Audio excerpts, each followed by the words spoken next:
investing your money to earn passive income. You are very good, you manage to save money, and right now, how about what we call the cash flow leveraging? You have the savings in your bank.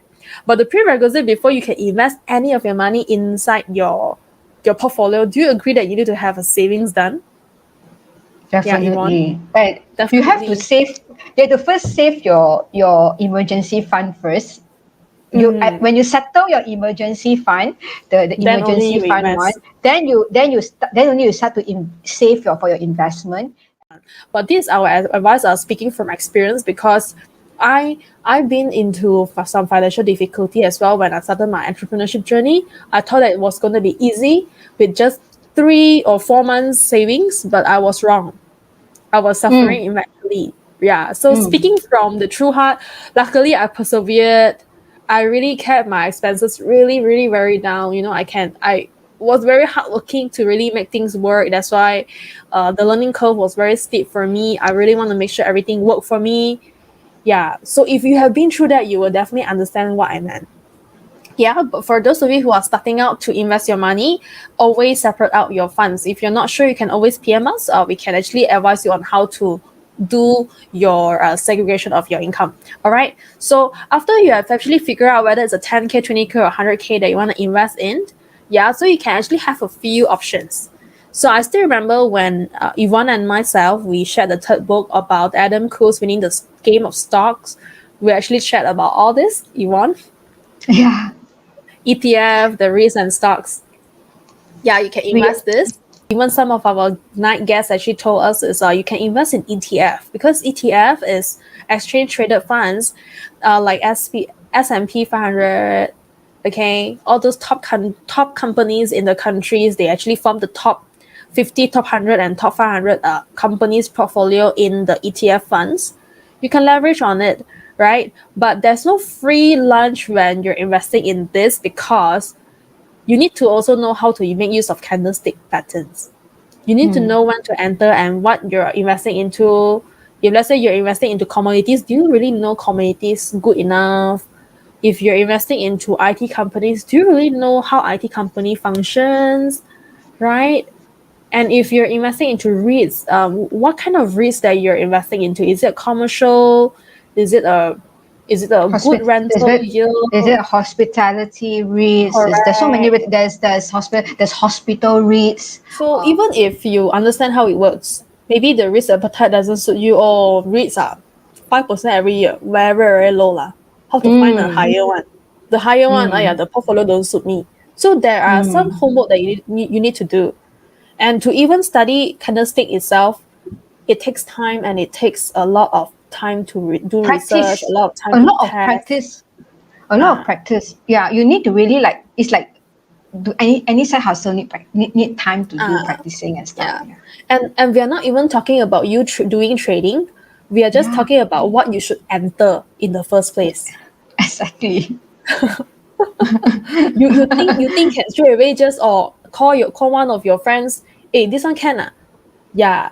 The worst kind of advice that you can get is trusting your friend without you doing any homework and things like that. Because if you just simply ask a friend, what your friend can accept may not be what you can accept. That's why you wouldn't want to actually get yourself trapped into those arguments. You may want to consider whether it's really working for you before you go into one. That's why I say there's no free lunch here. No free lunch. Yeah. So another thing is investing into rental property. Okay, I have heard of a lot of people who just buy property out of emotion. They say, oh, it's actually very easy to flip. After I get the key, I can just sell.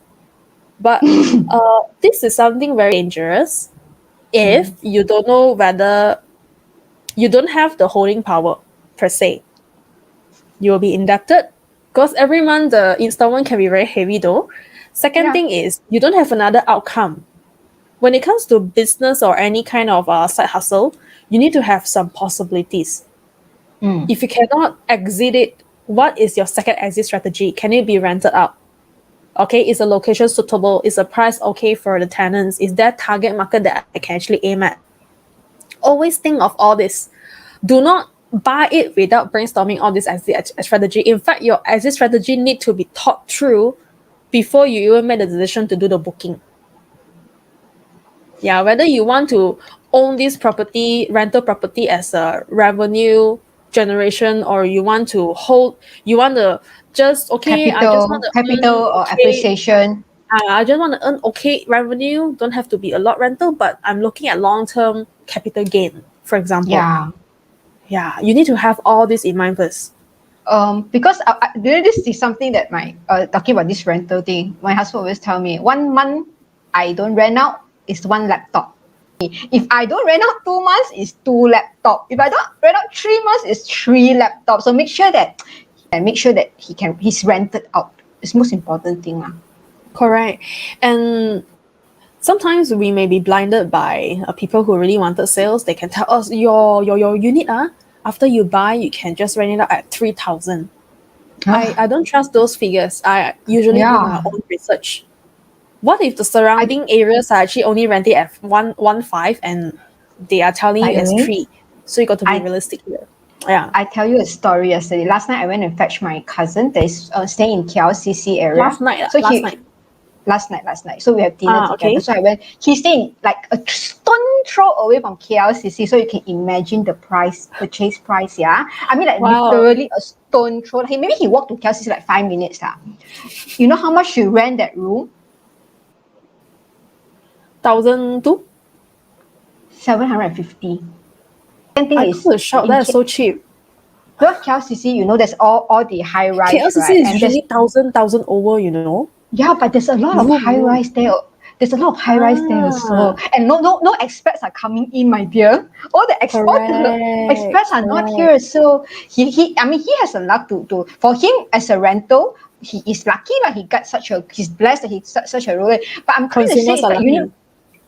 yeah, it's a consumer market, so don't ever let people like what Chanel say. Like, I agree what she said just now. Is that don't ever let a person tell you that, oh, you can rent how much. It's not determined by you at all. It's determined by the market. Seriously. So, yeah. Yeah, this one I totally agree. Because we have also seen changes in rental property, especially those areas that are very focused into students and expats.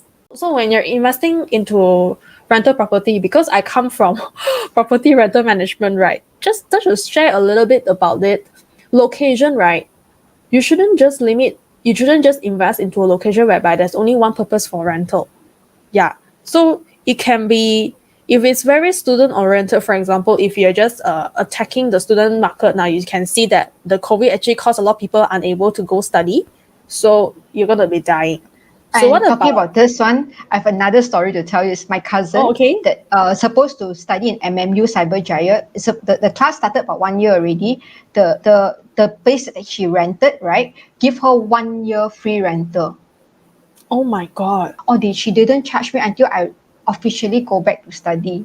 I was The like, fear, oh, the fear of losing tenant is greater than the yeah. fear of getting the possibility and the opportunity to get rental. Can you see? Mm, There's a location, right? It is best that you can actually find your location to have 2 or 3 purposes why people want to buy. Why agree. people want to rent. Rent. One, is it very near to office tower? If Accessible it to doesn't highway. accessible to highway and you have parking spots available for people who have cars. Okay? Mm, And whether it has like schools, the family can rent, right? Got high school, mm, got primary school, got university, got hospital, mm, maybe got shopping mall, people can mm. enjoy amenities around, and public transport. Is it near to bus stops? Is it near to LRT station, things like that? So you got to have, at least I would say, minimum two purposes. If you're going to rely, let's say, on the aspect market, right, you're going to die very soon. But I bet Like that LCC, yeah. the location is actually good because I bet definitely is near to office tower and the MRT.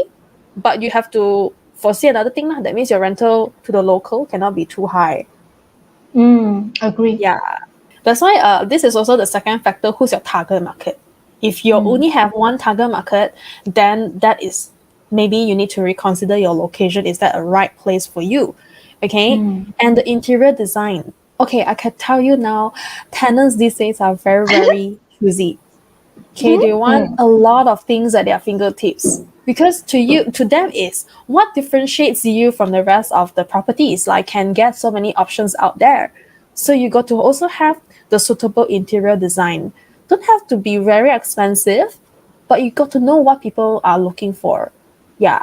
So if you're not sure what people are looking for, that's when you need to have the right property agent to advise you and the property advisor. Like I'm coming from the property management, whereby This one I must this one advise must people promote. about the right design. Yeah, I correct. must promotion Yes. now a little bit like this one because I see her effort in renovating all her units. All her units feels like home.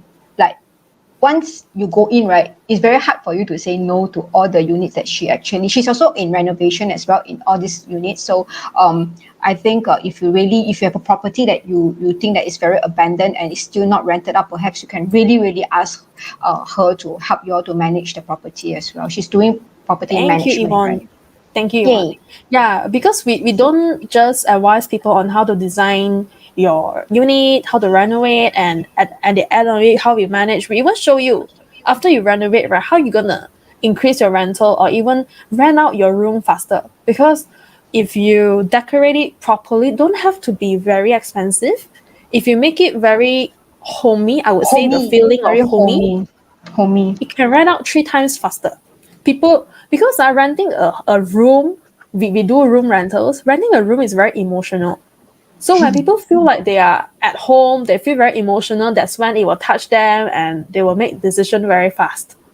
Yeah, but ultimately, our intention is actually to increase the cash flow of the investment property without the owner hustle to manage it because people have no time. That's why we want to make it as passive as possible for the owners, right? That's why rental properties these days, right, you can actually make it as passive if you find the right property managers and agents who actually help you to manage. And the location as well. Do not forget that.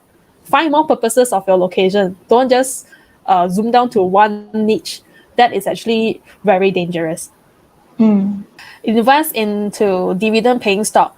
Now, just now, actually, we talked about investing into stocks, but that one is actually more to capital gain, right, Yvonne? Like you want to buy low and sell high, right? Yeah. So how about buying in buying in the dividend paying stock? Because buying stock also somehow means that you're owning part of the company. You're investing into a business. But what if this stock is actually giving you constant stream of income like dividend? Actually, this is actually a very good way to build your long-term wealth because you know every year how much dividend that you're getting, right? So somehow you can actually foresee the cash flow that's coming in. Yeah, the rule of 72. How many percent contribute to how many years of, you doubling your wealth, things like that. Okay. Yeah, so one of the things that actually we did previously was interviewing Siu Hock. He is the investors who really love to invest private placements into the public unlisted company. Yeah, and he even said this is actually the hidden secret about why the rich became richer is because it only used to be offered to the rich, like ultra rich people. Because at one go they can invest like billion or maybe 200, 300 kind of millions. Okay, but 3 years later, he represented the company ends and they started to actually offer to the public by way of private placements. Just for your information, private placements, investments into all these companies by way of dividend paying stocks, right, could only be by invitation. You need to know the person to enter. You cannot, buy it from Bursa, for Bursa Malaysia. You cannot get it there. Cannot. It's only Yeah. by invitations. Yeah, the main topic that he shared that day is how to invest in RPS of unlisted public companies. In case you're not sure what RPS stands for, it stands for redeemable preference shares. So it has the element of stocks and bonds inside. So the bond side is like you're getting constant interest that is already agreed from day one. And it is actually a stock that you actually own in the company. So in a way, it's actually safeguarding your investment there. And it's actually quite safe because every company that need to issue RPS in Malaysia got to be, especially public companies, they got to be registered with the Bursa. Yeah, so you can watch it back, right? Because I totally think that this is actually something very good to leverage our money. Really, this one literally is you put your money there, it will grow constantly according to the rates that has been agreed to you. Yeah, Very and it's commonly. giving you like monthly income. The good thing is it gives you monthly income. Yeah, and if you think the banks are actually not doing you justice by offering you 1 point something 2%, right? Their starting rate every month is already 1.2, 1.5. Every month, I'm talking about every month rate. So which is very high. If you go and calculate it, that wow, that is like what, 20% every year? Yeah. So this is very passive. Very passive if you really want to actually grow your money. So I'm Chanel Chong. I'm one of your hosts tonight. I'm a property rental management entrepreneur. Like I explained to you about the property investments and insurance agent and asset planner as well. So Yvonne, wherever she is, I'm a serial entrepreneur. I own businesses and also I teach Japanese based on because of my passion. Of course, I also is a license holder for kids and teen financial literacy education, which is 100% physical and 100% learning financial through games.